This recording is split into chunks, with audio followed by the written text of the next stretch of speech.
original machine had a base plate of prefamulated amulite surmounted by a malleable logarithmic casing in such a way that the two spurving bearings were in a direct line with the panametric fam. The latter consisted simply of 6 hydrocoptic marsal vanes so fitted to the ambifacient lunar wane shaft that side fumbling was effectively prevented. The main winding was of the normal Lotus O delta type, placed in panendermic semi-boloid slots of the stator, every 7th conductor being connected by a non-reversible tremie pipe to the differential girdle spring on the up end of the grammeters. What's going on, guys? It's K-Dub here with another episode of Crypto Zombie. So I hope everyone's enjoying their weekend. It's Saturday over here. If we have a look at what's going on, it's slight gains across the board, nothing too major. We're sitting around a $209 billion market cap, so it's up like $1 billion since this morning. And if we have a look, Bitcoin is sitting around $6,480, pulled back about 0.4% as far as the dominance is concerned. What the heck is this? Gold Bitcoin is up 415%. Hold on, let's have a look at this because I wasn't even expecting this. Market cap 13. Yeah, volume. Okay, don't even bother touching that one, guys. Do what you want, but yeah, that's crazy. Anyway, Salt is up 27%, not too sure why. We have Bytem, Eternity, Wax, Horizon, DigixDAO, Zcash, Loopring, Basic Attention Token, Ravencoin, and ARK also doing quite well. I'm actually surprised to hear how much people have been talking about Ravencoin. I brought Ravencoin up months ago in one of my top picks, and it's just surprising how it's actually grown, since that time. If we have a look at what's going on, we see we're sitting right here. Obviously looks like we're about to touch that resistance again. Are we going to shoot through like we did back here with the Bitfinex Tether incident? Or there is that opportunity we could potentially fall back down to around, 6,100 before popping back up. So that we're ready for. We're ready for it if it happens. But I am not looking to the negative side of things. I'm actually quite positive about all of this in general. I mean, even on CNBC, you had Genesis Trading CEO. He was just going on talking about why he's bullish in the space. They were talking about essentially how even while the stock market was taking such a hit, cryptocurrency really didn't move that much considering what has happened in the past with crypto. So they're basically saying that Wall Street has taken notice. And I wanted to highlight something that happened at Bloomberg's Institutional Crypto Conference in New York. So you had Dan Morehead, and he said that he expects the crypto trading platforms Bakkt and Fidelity's new crypto platforms for institutional investors to bring a new wave of capital into crypto. He says, when we look back at this 5 years from now, I think there's going to be, this is going to be the event that spurred an enormous amount of capital into the industry. He also goes on to talk a little bit about the ETFs. Now, the ETFs, everyone was getting super excited over for quite some time, and he says that crypto investors focused on whether the US SEC will approve a Bitcoin ETF are missing the big picture.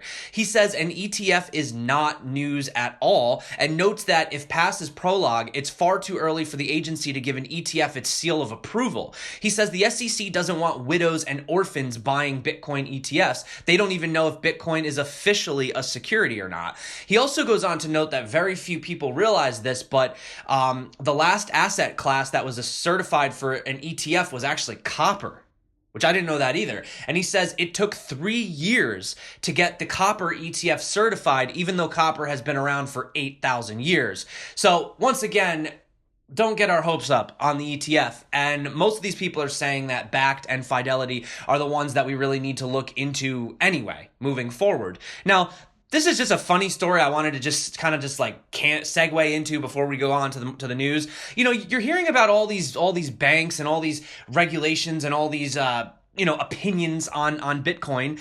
So you have over here Nordea Bank, the largest financial group in Nordic countries, which banned Bitcoin back in January, has been caught in a major money laundering scandal for allegedly receiving dirty money from 2 banks in the Baltics. So it says YLE, or YLE, a state-owned publication in Finland with over 3,500 employees, reported that finance authorities in Sweden received a report with evidence to support money laundering allegations against Nordea Bank, the bank that literally banned Bitcoin because Bitcoin is used for money laundering and criminal stuff, right? And then they're caught doing the same thing with whatever. So yeah, you can't trust these guys. And Well, you know the story. I just wanted to put it in there because I just think it's funny. It just reminds me of Jamie Dimon when he's like, Bitcoin's a fraud. Meanwhile, we're buying it in the background. So now let's talk about, we were talking about stable coins and Tether and all this different stuff that was going on. So it looks like Huobi has announced a solution of their own, and this is the HUSD, except here's the interesting thing. You get HUSD when you deposit any of the other 4 coins, which are Gemini US dollar, True US dollar, USDC, or Paxos Standard. And when you deposit it, it automatically converts to HUSD in your account. And then when you want to withdraw, you could choose whichever other one you want to pull out of. So essentially, it's a stable coin that's backed by stable coins. Whoa. Moving on to some crypto coin news for the day, we have Ethereum devs reach consensus to delay Constantinople hard fork until January 2019. Now, I was going to go into this and cover it. It's a lot of technical stuff. If you guys are interested in exactly why they chose to postpone it, you can have a look at yourself. I thought it was kind of funny, though. You got Dan Larimer replying, Ethereum's next hard fork is like the pot in Pixelmaster. It will be postponed forever. And if you're not sure what that reference is, essentially this is a EOS Pixelmaster, and long story, that's a very sensitive website. So basically, long story short, you could purchase, all right, I'm gonna stop. You could purchase these pixels, and I guess like if somebody doesn't do a transaction within 24 hours, then that is like the pot, and then it becomes solidified officially on the blockchain, and then that's it. So basically, it never goes 24 hours without a transaction happening. So that was sort of his reference to the whole thing. Moving on, I wanted to talk about Litecoin. So Litecoin is lowering their transaction fees. That's pretty cool. So the average transaction fee as it stands is roughly around 5 cents, but with the announced changes coming, it will be half a penny. So it'll be 0.005 cents, roughly. So I think that's going to make a lot of people happy. They say that this is very reminiscent of how the levels for Litecoin transactions were back in 2015. Now, we also have a Tron-powered payment card right here, which is in beta mode. So this is it right here. It says Tron card is designed to allow retail stores to accept TRX. To enable this option, stores have to install a third-party app on Clover point-of-sale systems. The card can also act as a wallet for TRX tokens as well as TRX native coins and Tron tokens as well. So that's pretty good news from both of those camps. Also, let's talk about POWR Ledger. They were named the winner in the Extreme Tech Challenge on Necker Island. And you can see you have Sir Richard Branson over here as well. So that was a great accomplishment. They were also up there with a few others as well. They were up there with Revel, a smart action camera company that uses AI-powered editing software, and Owlet, an infant health platform that empowers parents to care for their children. But it looks like they took it away, and they say we're thrilled to be crowned winners of the XTC 2018 is an understatement. Winning this competition provides us with unprecedented access to key investors, high-profile serial entrepreneurs, and innovators and mentors who can help us scale, including Sir Richard Branson himself. And you can see right here, here's Dr. Gemma Green. There's been a lot of interviews with her as well. A whole bunch of different crypto YouTubers and stuff have had a chance to speak with her. So really, congratulations. I mean, that's something you could really legitimately use blockchain for. So it's nice to see that recognition. I also wanted to talk about Aphelion DEX. So obviously we like our options. We like our DEX options. So if you guys have used Switcheo, you like Switcheo, great. But you can also use Aphelion for NEP5. So they've added 8 extra pairs. Essentially, it's just Neo and Gas. But they've added Travala, Apex, Bridge Protocol, and Effect AI as well. Now, moving on, I wanted to talk about this. Now, this is from Substratum, and this says, must see Substratum delivers content through the Great Firewall of China raw version. Now, the reason that I bring this up is I've heard a lot of people very upset about Substratum and asking a lot of questions. Now, I had considered potentially, reaching out and doing an interview to ask a lot of the questions. There was people concerned about why they had to do the second ICO. Yeah, there's a whole bunch of stuff. I don't even remember. Something about them being late on stuff. I don't really follow Substratum that much, guys, to be completely honest with you. But yeah, apparently this is a thing. So let me know in the comments below what you think about it. If you think there's good reason why they've been slow on the releases, or what you think about this demo in general. I'm pretty indifferent about it, but I'm just bringing the news to you guys. Also, speaking of things that are potential scams, They're saying that apparently yesterday we were talking about that boring Flamethrower website. They're saying scam alert, Elon Musk and the boring company Flamethrower. They're saying that they don't think that this is the real site. Now, I don't know if anyone's spoken to actual Elon Musk or anyone themselves, but they're saying that, according to him, he said on Joe Rogan's show that he's done selling it and that they believe that it's a phishing site. So for anybody that was, I hope nobody bought the Flamethrower. Thank God I didn't pull the trigger on it. It did seem a little random and off, I'm not going to lie. But yeah, so they're basically saying it's a phishing site. So there you go.